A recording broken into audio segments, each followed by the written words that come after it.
500 अरब की सरमाया कारी करके पहुंचने वाले अरकान असेंबली अब इस असेंबली से 500 अरब के बदले कितने गुना ज्यादा रकम बनाएंगे। औसतन एक एमएनए 15 से 20 करोड़ रुपया कम से कम औसतन खर्च करके कौमी असेंबली में पहुंचा है। ये 15-20 करोड़ रुपए को कितना मल्टीप्लाई करेगा। पूरी कौम के 52 अरब 65 करोड़ 91 लाख रुपए खर्च किए गए इन इंतखाबात में। इन इंतखाबात के नतीजे में वजूद में आने वाली कौमी असेंबली, सूबाई असेंबलियां, वफाकी हुकूमत, सूबाई हुकूमतें क्या अवाम के मुफाद के लिए कर पाएंगी, क्या करेंगी, क्या नहीं करेंगी। इतनी महंगी जमहूरियत जो पाकिस्तान के लोगों को पड़ रही है, किस तरफ हमें यह सारा सिस्टम ले जाएगा, आज जानते हैं, समझने की कोशिश करते हैं। रीथिंक विद उमर जावेद में व्यूवर्स को खुशामदीद, वेलकम। आप में से ऐसे व्यूवर्स जिन्होंने अभी तक rethink with Umar Javed subscribe नहीं किया, हमारी रिक्वेस्ट है kindly rethink with Umar Javed subscribe करें, ताकि हम आपके सामने फैक्ट्स, फिगर्स और हिस्टोरिकल डेटा पर मबनी वीलॉग्स पेश करने का सिलसिला बेहतर से बेहतर बनाए रखें। कौमी असेंबली का इजलास, सूबाई असेंबलियों के इजलास बाकायदा अब शुरू हो चुके हैं। हमारा फोकस ज्यादा कौमी असेंबली पर ही रहेगा। कौमी असेंबली के इजलास की पहली कार्रवाई ही के दौरान आपने देख लिया जिस तरीके से दोनों तरफ हुकूमती इत्तेहाद भी और जो सुन्नी तहरीक के अरकान यानी पीटीआई के अरकान थे, दोनों जानिब से आपने देख लिया जिस तरह का पहले इजलास में शोर शराबा हुआ, हल्ला गुल्ला हुआ और इजलास मुलतवी करना पड़ा।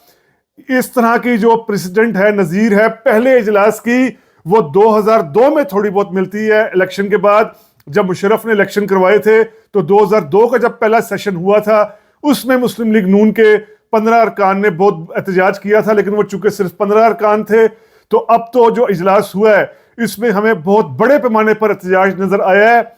ये असेंबली जो अवाम के वोटों से मुंतखब हुई है, 6 करोड़ 5,08,212 वोटर्स ने वोट दिए हैं इन असेंबलियों, कौमी असेंबली के इन अरकान के लिए।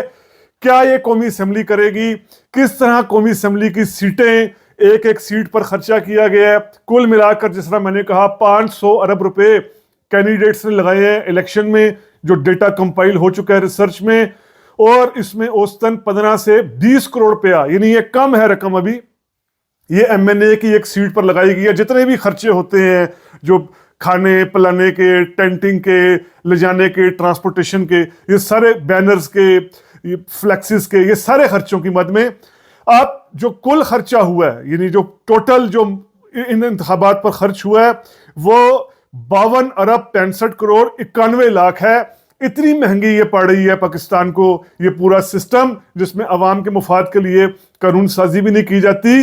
एक बहुत बड़ा ड्रामा जो इलेक्शन एक्ट में किया जाता है इलेक्शन कमीशन की तरफ से, कि उसमें एमएनए के उम्मीदवार के लिए, नेशनल असेंबली के उम्मीदवार के लिए रखा जाता है सिर्फ 1 करोड़ रुपया वो खर्च कर सकते हैं, यानी 1 करोड़ रुपया खर्च किया जा सकता है। एक जो एमएनए होता है वो 1 करोड़ खर्च कर सकता है। अब पाकिस्तान का कोई भी ऐसा हल्का नहीं है 266 कौमी असेंबली के हलकों में जहां 1 करोड़ खर्च कर कर कोई एमएनए बन जाए। तो पहला तो यही एक बहुत बड़ा झूठ है कि जो 1 करोड़ की हद मुकर्रर की गई है। नीयत के एतबार से देखा जाए तो ठीक है, लेकिन इस पर अमल दरामद पाकिस्तान के किसी भी हलके में नहीं होता, बल्कि किसी भी इंतखाब में नहीं हुआ। अगर हम देखें 2018 में इलेक्शन एक्ट 2017 इजाजत देता था कौमी असेंबली में 40 लाख रुपया खर्च किया जा सकता है कौमी असेंबली के एक हलके की कैंपेन के लिए। कौन 40 लाख रुपया खर्च कर 2018 में पहुंचा था? इससे कितने गुना ज्यादा रकम खर्च करके अरकान पहुंचे थे असेंबली में। उससे पहले अगर हम देखें, अगर बिलफर्ज पहला इलेक्शन ही हम देखें 1970 का, तो 25,000 रुपए की मत थी, यानी कौमी असेंबली का एक उम्मीदवार 25,000 रुपया खर्च कर सकता था इंतखाबी मुहिम में। 1977 में 40,000 कर दिया गया। 1988 और 1990 के इलेक्शन में 5 लाख की हद रखी गई थी कि एक एमएनए उम्मीदवार जो है नेशनल असेंबली का 5 लाख रुपए खर्च कर सकता है। 1993 और 97 में 10 लाख किया गया। 2002 में 15 लाख किया गया। और फिर जिस तरह हमने कहा कि 2017 के एक्ट जो था इलेक्शन एक्ट, उसमें 2018 में फिर इसको 40 लाख किया गया, 4 मिलियन किया गया, यानी 40 लाख किया गया। अब इनमें जितने मैंने इलेक्शंस के हवाले दिए, कोई एक भी ऐसा इलेक्शन नहीं है जिसमें इस हद को बरकरार रखकर शायद ही कोई एक आध उम्मीदवार जो है वो इस तरह पहुंचा हो। 1970 में हम कह सकते हैं जब भुट्टो की तहरीक की वजह से, भरपूर तहरीक की वजह से यहाँ पर कई गरीब आम वर्कर बंदे भी कौमी असम्बली में पहुंच गए थे, वो इलेक्शन ऐसा हो। लेकिन अब तो इलेक्शन इतना महंगा कर दिया गया है, आप किसी पार्टी पर के लिए अप्लाई करें, उस पार्टी के टिकट के लिए कितना खर्चा होता है। इसमें बल्कि पीपल्स पार्टी फिर भी कम खर्चा रखती है, यानी पीपल्स पार्टी का टिकट लेने के लिए, दरखास्त करने के लिए आपको 40,000 रुपए की फीस चाहिए होती है।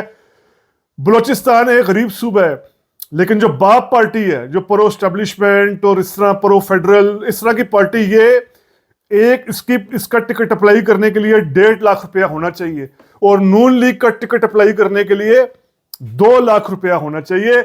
यानी जो बिल्कुल आम बंदा है, जो लोअर मिडिल क्लास है, वो तो भूल ही जाए, वो तो इन पार्टियों की जरी बात है। फीस भी किसी के पास 2 लाख या 1.5 लाख एक्स्ट्रा आज के दौर में शायद ही कोई लोअर मिडिल क्लास का ऐसा फर्द हो जिसके पास पड़ा हो। इतना ये सब कुछ महंगा कर दिया गया है। उसके बावजूद कारकर्दगी हम देखें, कानून साजी हम देखें, तो वो ना होने के बराबर है। अभी तो ये अवामी बहबूद के लिए, वैसे अपने लिए कानून साजी तो होती है, या अदारों को मजबूत करने के लिए, या अपने अशराफी अलीट के मकसद के लिए होती है। आम बंदे के लिए कानून साजी देखें तो वो सूरत हाल हमारे, अभी तो ये असम्बली जो अभी बनी है, ये तो पता चलेगा किस तरह कानून साजी करती है। पिछली असम्बली जो 2018 की असम्बली थी, इसको हम देखें तो इसमें यानी कुल जो रिसर्च बताती है कि ये कुल इस असम्बली ने एक साल में 1245 घंटे काम किया है, जो पिछली असम्बली थी 2018 से 23 वाली। और इसमें कुल मिलाकर जो है वो अवाम का 30 अरब 14 करोड़ रुपया लगा है इन सेशंस में जो ये हुए हैं। यानी औसतन जो 1 घंटा है, ये 1245 घंटों में से 1 घंटा वो अवाम को पड़ा 24 मिलियन से ज्यादा, यानी 24 मिलियन से ज्यादा 1 घंटा अवाम को पड़ा।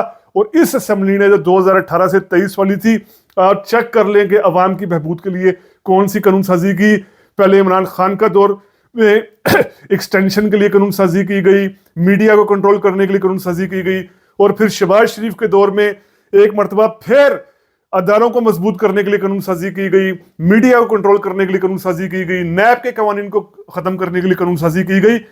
तो यह है बहुत बड़ा डायलीमा, यह है बहुत बड़ा अलमिया कि आम आदमी जब ये दिखता है, आम आदमी सोचने समझने वाला जब ये दिखता है कि जमहूरियत के नाम पर, इंतखाबात के नाम पर किस तरह उसके साथ खिलवाड़ होता है, किस तरह भारी सरमायाकारी कर कर उम्मीदवार कौमी असम्बली में पहुंचते हैं, और फिर जाहिर बात है जो उम्मीदवार 15-20 करोड़ लगाकर आया है उसका पूरा मकसद होता है कि वो इसको मल्टीपल करे, इस रकम को पूरी तरीके से वसूले। ये है वो बुनियादी कमजोरी। जब तक एक आम आदमी जमहूरियत को अपने साथ रिलेट नहीं करेगा, जब तक ये जमहूरी निज़ाम आम बंदे के मफादात के, माशी मफादात की बात नहीं करेगा, तब तक अवाम की अक्सरियत इस निज़ाम से अपने आप को रिलेट नहीं करेंगे। यही वजह है इन इंतखाबात में भी जो 16 कौमी असम्बली के थे 48% टर्न आउट था, जो पुअर टर्न आउट है। जारी बात है पाकिस्तान में इतने ज़्यादा इलेक्शन हुए हैं, 50 से प्लस भी गए हैं, 50% से प्लस टर्न आउट भी रहा है 2008 और 13 में और 18 में। लेकिन अब देखें टर्न आउट फिर 50 से नीचे है। वजह सिर्फ यही है, अवाम जो है वो इस निज़ाम की ओनरशिप नहीं लेते। ओनरशिप क्यों नहीं लेते, मैंने आपको फैक्ट फिगर से बताने की कोशिश की। तो उम्मीद करता हूं आपको ये वीडियो पसंद आया होगा। अगर पसंद आया है तो काइंडली सब्सक्राइब कीजिए। Rethink with Umar Javed. शुक्रिया।